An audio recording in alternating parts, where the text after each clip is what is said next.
오늘 우리에게 주신 하나님 말씀은 사무엘상 24장 1절부터 15절의 말씀입니다. 구약성경 448쪽입니다. 사무엘상 24장 1절부터 15절까지의 말씀을 드라마 바이블로 낭독합니다.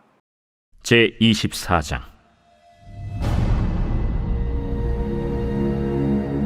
사울이 블레셋 사람을 쫓다가 돌아오매 어떤 사람이 그에게 말하여 이르되, 보소서, 다윗이 엔게디 광야에 있더이다.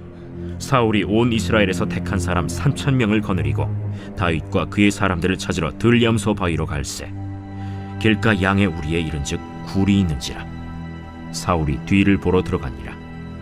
다윗과 그의 사람들이 그 굴 깊은 곳에 있더니 다윗의 사람들이 이르되, 보소서, 여호와께서 당신에게 이르시기를 내가 원수를 내 손에 넘기리니 내 생각에 좋은 대로 그에게 행하라 하시더니 이것이 그날이니이다 하니 다윗이 일어나서 사울의 겉옷자락을 가만히 베니라.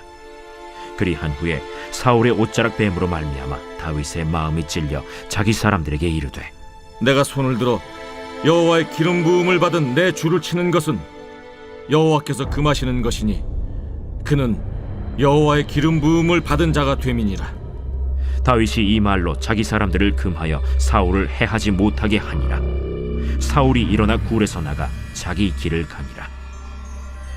그 후에 다윗도 일어나 굴에서 나가 사울의 뒤에서 외쳐 이르되, 내 주 왕이여! 하매 사울이 돌아보는지라. 다윗이 땅에 엎드려 절하고 다윗이 사울에게 이르되, 보소서, 다윗이 왕을 해하려 한다는 사람들의 말을 왕은 어찌하여 들으시나이까? 오늘 여호와께서 굴에서 왕을 내 손에 넘기신 것을 왕이 아셨을 것이니이다. 어떤 사람이 나를 권하여 왕을 죽이라 하였으나 내가 왕을 아껴 말하기를 나는 내 손을 들어 내 주를 해하지 아니하리니 그는 여호와의 기름 부음을 받은 자이기 때문이라 하였나이다. 내 아버지여, 보소서, 내 손에 있는 왕의 옷자락을 보소서. 내가 왕을 죽이지 아니하고 겉옷자락만 베었은즉 내 손에 악이나 죄가가 없는 줄을 오늘 아실지니이다. 왕은 내 생명을 찾아 해하려 하시나 나는 왕에게 범죄한 일이 없나이다. 여호와께서는 나와 왕 사이를 판단하사 여호와께서 나를 위하여 왕에게 보복하시려니와 내 손으로는 왕을 해하지 않겠나이다. 옛 속담에 말하기를 악은 낙인에게서 난다 하였으니 내 손이 왕을 해하지 아니하리이다. 이스라엘 왕이 누구를 따라 나왔으며 누구의 뒤를 쫓나이까? 죽은 개나 벼룩을 쫓음이니이다. 그런즉 여호와께서 재판장이 되어 나와 왕 사이에 심판하사 나의 사정을 살펴 억울함을 풀어주시고 나를 왕의 손에서 건지시기를 원하나이다. 새날이 밝았습니다. 평안하십니까? 오늘도 예배를 통해 주님의 은혜를 깊이 깨달으며 주님과 동행하는 귀한 날 되시길 주님의 이름으로 축복합니다. 아멘. 말씀을 나누겠습니다. 오늘 본문을 보면 다윗이 사울을 피해 도망하기 시작한 이래 쫓고 쫓기는 상황 때문에 실제 만나지 못했던 사울과 다윗은 묘한 상황에서 만나 대화까지 나누게 됩니다. 말씀을 보면 다윗은 예루살렘 남동쪽 사해 서쪽의 엔게디 광야에 있었습니다. 그곳은 바위와 동굴이 많아 사울의 추적을 피해 숨기 좋은 장소였습니다. 그런 소식이 사울에게 전해졌고 사울은 군사 3,000명을 이끌고 엔게디로 다윗을 잡으러 왔습니다. 600대 3,000. 단순히 숫자로 보면 사울의 전력이 5배나 많았지만 게릴라 전술이 가능한 장소에서 사울에게 꼭 유리하다고 말할 수 없는 상황입니다. 더욱이 과거 요나단이 고백한 것처럼 여호와의 구원은 사람이 많고 적음, 아니 어떤 조건으로 좌우되지 않습니다. 이런 상황 속에서 다윗의 말과 행동을 우리는 오늘 주목하여 보기를 원합니다. 분명히 사울이 다윗을 쫓고 있는 상황인데 갑자기 역전될 수 있는 상황이 다윗에게 주어졌습니다. 사울이 용변을 보기 위해 홀로 굴에 들어갔는데 마침 그곳에 다윗의 무리들이 굴 안쪽에 있었습니다. 부하들은 성경에 직접 언급되지 않은 하나님의 약속을 언급하며 하나님이 주신 기회라고 다윗에게 말했습니다. 그도 그럴 것이 지금 상황에선 사울을 너무나도 쉽게 죽일 수 있고 왕의 치부를 바로 드러낼 수 있는 절호의 찬스이기 때문입니다. 그러나 다윗은 사울을 아직도 원수라고 생각하지 않았고 그를 여호와의 기름 부음 받은 자로 인정했기에 그를 죽이길 원하지 않았고 단지 그의 옷자락을 베었습니다. 사실 다윗의 부하와 성경을 읽는 우리들은 다윗의 이런 행동이 조금 답답해 보일 수 있을 것 같습니다. 그러나 이런 다윗의 마음은 진심이었고 자기의 소견대로 행하지 않고 하나님의 뜻대로 행하려는 철저한 다윗의 믿음에 근거한 행동이었습니다. 여러분, 사울이 그일라 사건 때 다윗이 그일라 성읍에 들어갔다는 소식을 듣고 이것은 하나님이 주신 기회라고 떠벌린 것과 너무나도 다른 모습인 것입니다.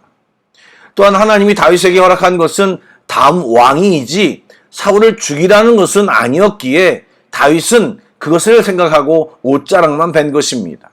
그는 단지 자기가 사울을 충분히 죽일 수 있는 상황이었음을 확실하게 사울에게 알리고 싶었을 뿐입니다. 그런데 신학자들은 또 다른 해석을 우리에게 알려주기도 합니다. 다윗이 벤 옷은 사울의 겉옷으로 사울에게 속한 왕권을 잘라낸 것을 상징한다고 말합니다. 여러분 혹시 기억하십니까? 사울이 떠나가는 사무엘의 옷자락을 잡다가 옷이 찢어진 사건에서 사울의 왕국인 이스라엘을 떼어서 다른 사람에게 주게 될 것이라고 사무엘이 해석한 것을 말입니다. 또한 요나단이 자신의 겉옷을 벗어 다윗에게 준 사건 역시 사울의 왕권이 다윗에게 넘어가는 것을 인정하는 상징적인 행위라고 연결합니다. 지금 이 사건도 사울의 왕권이 다윗에 의해 베어짐, 즉 이양되는 것을 상징한다고 해석하는데 어느 정도 의미가 있는 것 같습니다. 어쨌든 다윗은 자신이 사울을 죽일 수 있는 기회가 있었음에도 죽이지 않았다는 것을 사울이 알기를 원했습니다. 이처럼 다윗은 이기적인 목적을 위한 행위를 하나님의 뜻이라고 포장하지 않았고 원한 갚는 일을 하나님의 권위보다 앞세우지 않았습니다.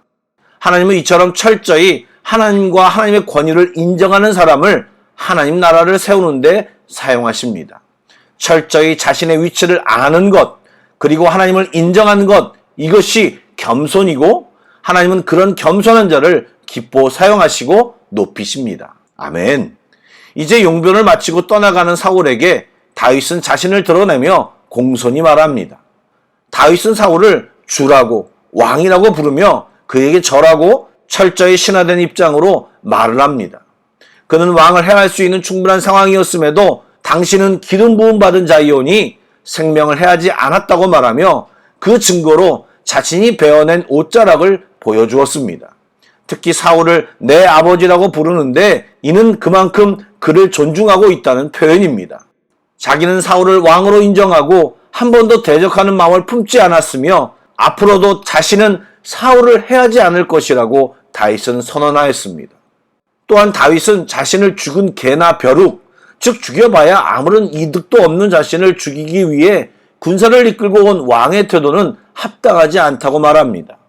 하나님 앞에서 자신과 사울 중 누가 의로운지를 밝혀달라고 탄원하며 말을 마칩니다. 다윗은 왕인 사울의 권위를 인정하면서도 또한 진실을 말하고 있으며 하나님의 권위도 드러냈습니다. 사랑하는 여러분, 다윗은 사울의 행동이 잘못이라는 것을 알고 있었지만 그를 공격하여 죽임으로 하나님의 권위를 무너뜨리는 어리석은 선택을 하지 않았던 것입니다. 언젠가도 말씀드린 유기성 목사님의 이야기가 생각이 났습니다.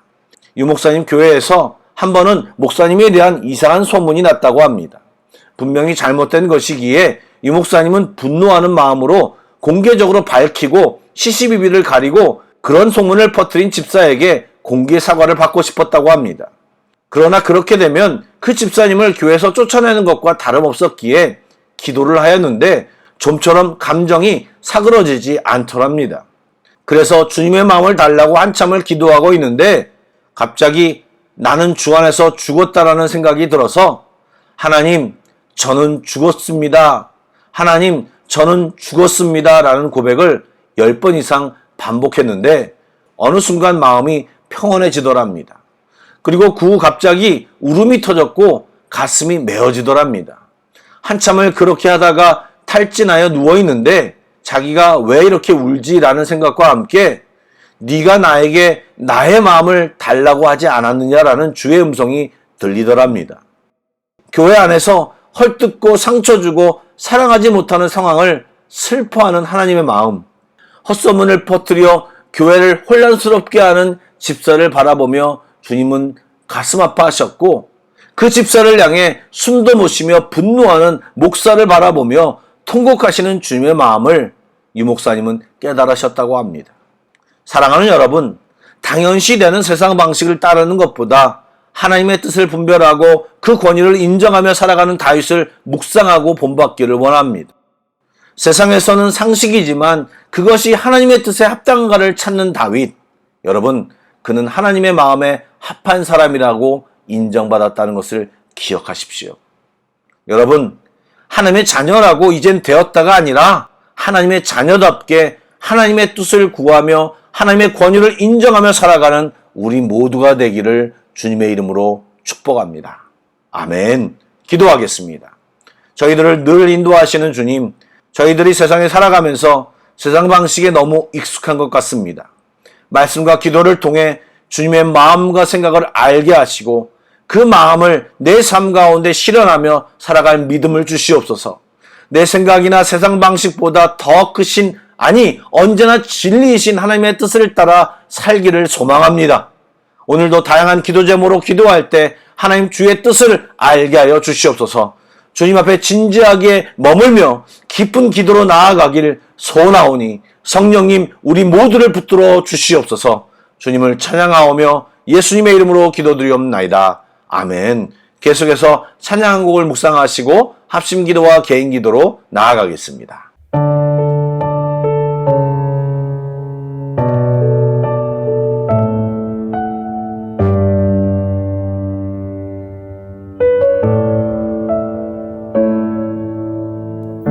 주의 손 날 붙드시네.